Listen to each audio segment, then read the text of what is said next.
Okay, so we got a little breadfruit tree here. So this little area, coastal stream, right? Mountains down to the ocean right there. Just on the other side of those trees, there's the ocean. So a little, essentially coastal swale, little freshwater, spring-filled and fed stream. That's what we're looking at here. So all this stuff that looks like brown red is actually little duckweed and stuff on top of this waterway. And so we've been planting all these trees. We've been weeding and then laying down this this cardboard that they sort of shred and cut up here and then use as a ground cover, a mulch.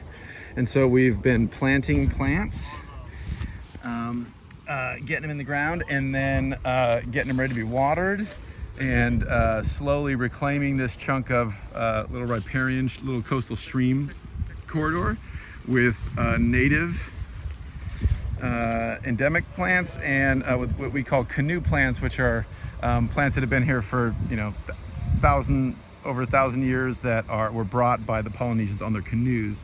So mostly those are plants for fibers and food and stuff like that, like the breadfruit right here.